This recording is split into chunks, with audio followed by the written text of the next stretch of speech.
நேரு பெருமகன் யாரோடு உரையாட வேண்டும் என்று நினைத்தாரோ இவர்கள்தான் தமிழை அடுத்த தலைமுறைக்கு கொண்டாடக்கூடியவர்கள். உங்களில் யாரோ ஒரு அப்துல் கலாம். நீங்களும் பொறுமையாயிருந்தால் எதையும் வெல்லலாம். கல்லூரியில் படிக்கிற போது நான் மதுரை மாவட்டத்துக்காரன் என்று சொல்லிக் கொண்டிருந்தேன். நீங்கள் எந்த மொழியையும் கற்றுக்கொள்வதற்கு உங்களுக்கு உரிமை இருக்கிறது. தாய் மொழியை கற்ற பிறகு கற்க வேண்டும் என்ற கடமை இருக்கிறது.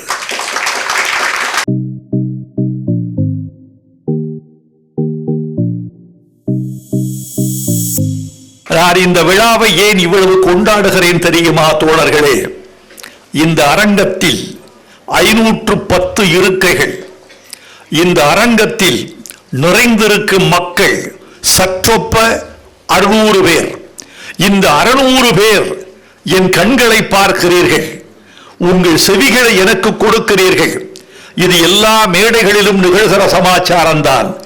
ஆனால் அன்பர்களே, நான் இந்த மேடையில் பெரு மகிழ்ச்சியாக இருக்கிறேன், நிறைவாக இருக்கிறேன். ஏன் தெரியுமா? நேரு பெருமகன் யாரோடு உரையாட வேண்டும் என்று நினைத்தாரோ, அப்துல் கலாம் ஐயா யாரோடு வாழ்க்கையை இணைத்துக் கொள்ள வேண்டும் என்று விரும்பினாரோ, அந்த இளம் கண்மணிகள், மாணவ கண்மணிகள் என் முன்னால் இருக்கிறார்கள். இவர்கள்தான் என் கவிதையை அடுத்த தலைமுறைக்கு கடத்தக்கூடியவர்கள். இவர்கள்தான் தமிழை அடுத்த தலைமுறைக்கு கொண்டாடக்கூடியவர்கள். தமிழர்களின் பண்பாட்டை, நாகரிகத்தை, வீரத்தை, எழுச்சியை, நேர்மையை, தமிழ் மக்களின் நேர்மையை, இன்னும் சொல்ல போனால் தமிழச் சாதியின் அறத்தை நெஞ்சிலே தாங்கிக் கொண்டு அடுத்த தலைமுறைக்கும் அடுத்தடுத்த தலைமுறைகளுக்கும் கொண்டு செல்லக்கூடிய வலிமை மிக்கவர்கள் என் கண்முன்னே திரண்டிருக்கிறீர்கள். இந்த 510 பேரும் என் இருதயத்தின் துடிப்புகளாக மாறிக்கொண்டிருக்கிறீர்கள். இங்கே தொகுப்புரை ஆற்றிய இளம் தோழி அடிக்கடி உங்களை கரவொலி எழுப்பச் சொன்னார். அதற்கு என்ன பொருள் தெரியுமா? இவருக்கு கரவொலி செய்யுங்கள், ஒரு நிமிடம் கரவொலி செய்யுங்கள், இவருக்கும் கைதட்டுங்கள், செங்கோட்டைக்கு கேட்கிற வரையில் கைதட்டுங்கள், செயின்ட் ஜார்ஜுக்கு எட்டுகிற வரையில் கைதட்டுங்கள் என்று அவர்கள் விதந்து சொன்னார்கள். அதன் பொருள் என்ன தெரியுமா தோழர்களே? இந்த கைதட்டல் அபூர்வமானது, அழகானது. ஏன் தெரியுமா?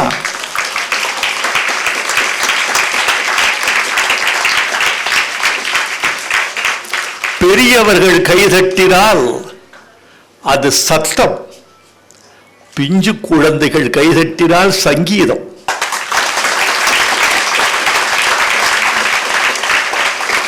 தொகுப்புரையாற்றிய பெண் அடிக்கடி சங்கீதம் கேட்க ஆசைப்பட்டிருக்கிறார், உங்களை யாசிக்கிறார். பிள்ளைகளே, உங்களோடு சில விஷயங்களை நான் பகிர்ந்து கொள்ள வேண்டும் என்று ஆசைப்படுகிறேன்.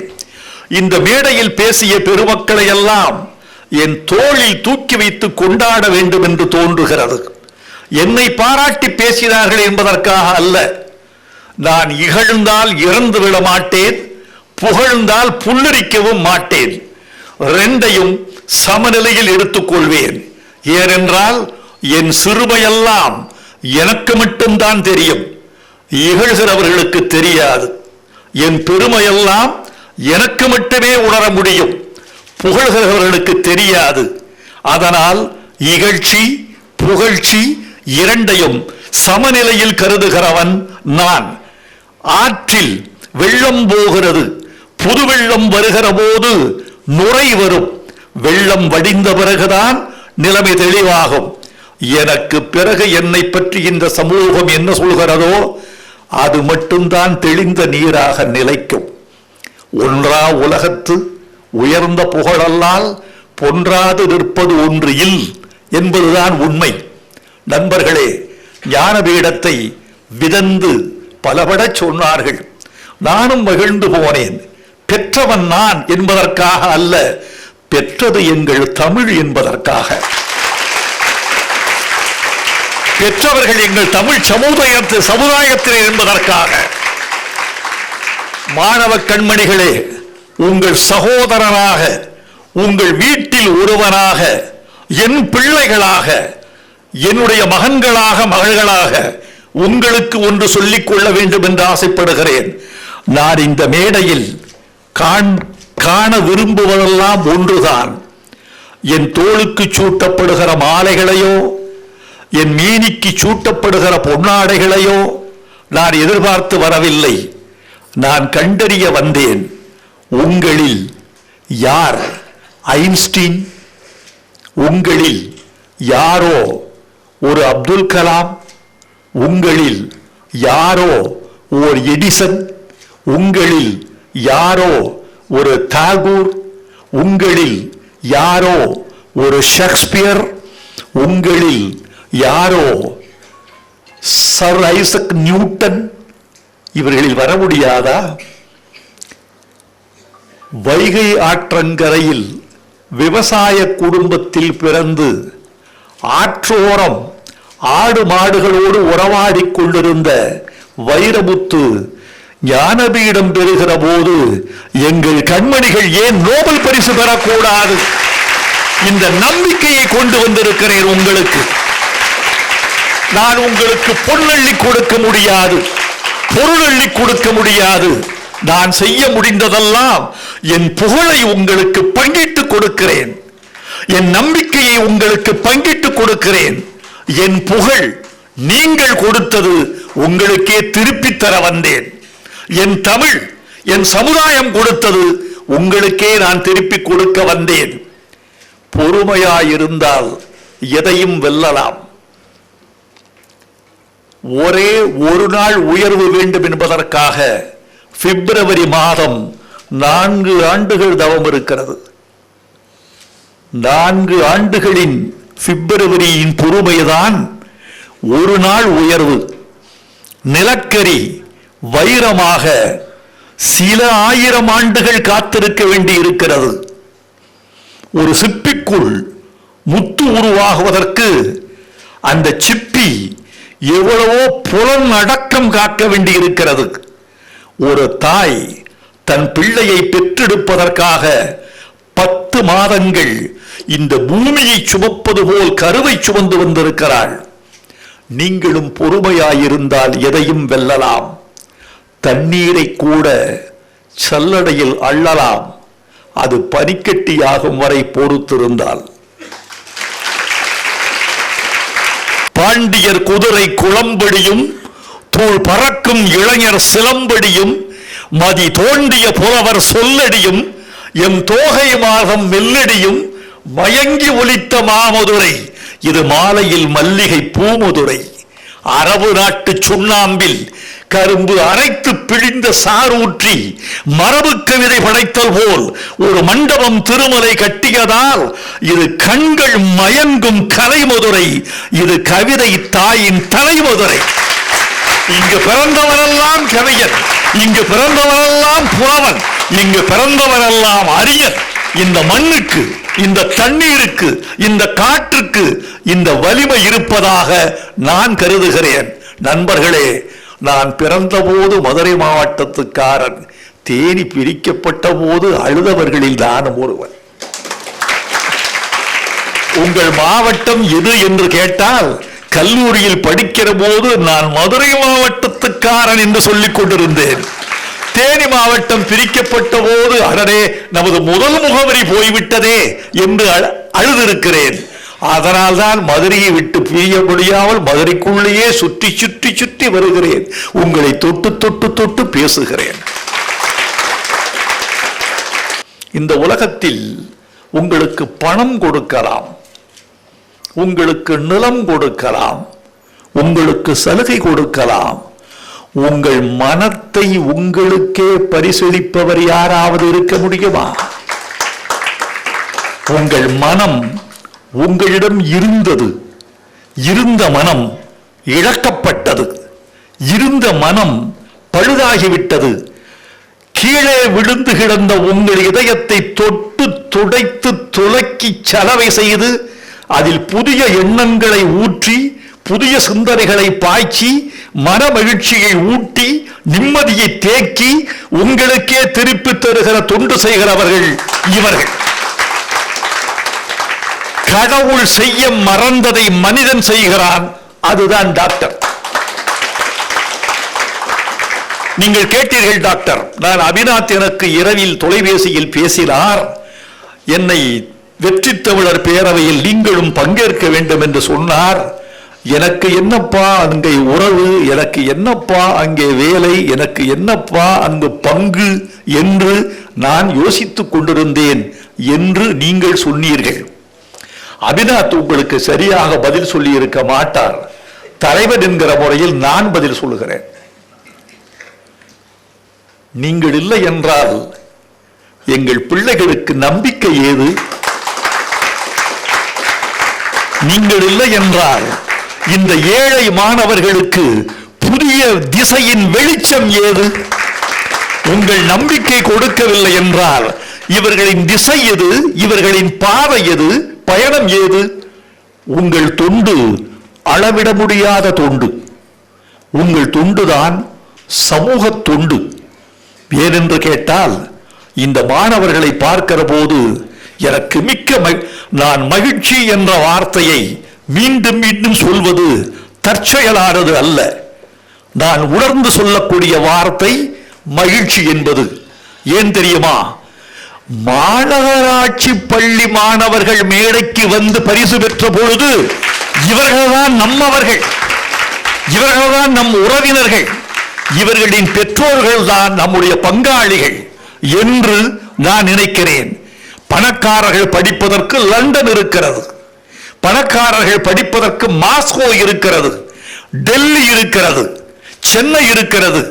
எங்கள் ஏழை மாணவர்கள் கல்வி கட்டணம் கூட செலுத்துவதற்கு வாய்ப்பில்லாத எங்கள் அடித்தட்டு மக்கள் மாநகராட்சி பள்ளியை, அரசு பள்ளியை நாடுகிறார்கள். இந்த நேரத்தில் நான் தமிழ்நாடு அரசுக்கு ஒரு கோரிக்கை வைக்கிறேன். இந்த ஆண்டு வந்திருக்கிற செய்திகள் மகிழ்ச்சியாக இல்லை. இந்த ஆண்டு வந்திருக்கிற புள்ளி விவரங்கள் தமிழ்நாட்டில் அரசு பள்ளிகளில் சேருகிற மாணவர்களின் எண்ணிக்கை சடசடவென்று சரிந்திருக்கிறது என்று ஒரு குறிப்பு வருகிறது. சரியக்கூடாது. தனியார் பள்ளிகளில் என்னென்ன வசதிகள் உண்டோ, தனியார் பள்ளிகளில் எந்தெந்த ஆசிரிய பெருமக்கள் உயர்ந்தவர்களாக இருக்கிறார்களோ அந்த வசதி, அந்த கல்வி தரத்தின் உயர்வு, சுற்றுப்புற சூழலின் நேர்த்தி, அங்கு வாழ்கிற பிள்ளைகளுக்கும் ஆசிரிய பெருமகளுக்கும் சுகாதார பாதுகாப்பு, இவைகளை அரசு பள்ளிகளிலும் மாநகராட்சி பள்ளிகளிலும் ஏற்படுத்தி கொடுப்பதுதான் ஓர் ஆட்சியின் முதல் கடமை என்று நான் உறுதியாக நம்புகிறேன். நான் வடுகபட்டி அரசு பள்ளியில் படித்தவன், பச்சையப்பன் கல்லூரியில் மேற்கல்வி பயின்றவன். இந்த நாட்டின் முதல் குடிமகனாக இருந்த அப்துல் கலாம் ஐயா அவர்கள் தமிழ் வழியில் கல்வி பயின்றவர். தமிழில் என்ன இருக்கிறது என்று கேட்கிறீர்களே, தமிழில் ஒரு ஜனாதிபதியே இருக்கிறார். தமிழில் வரலாறு இருக்கிறது. தமிழை குறைத்து சொல்லக்கூடிய ஒரு சமூகம் இருந்தால் அந்த சமூகம் அழிந்தே போகட்டும். தாய்மொழியை இழக்கிற சமூகம் இந்த நாட்டுக்கு தேவையில்லை.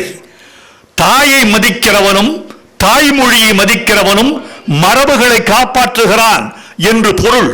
ஆகவே தோழர்களே, தாய்மொழியை நாம் கற்றுக்கொள்ளவும் தாய்மொழியை அறிவை பெற்றுக்கொள்ளவும் கடமைப்பட்டவர்கள். நீங்கள் எந்த மொழியையும் கற்கலாம்.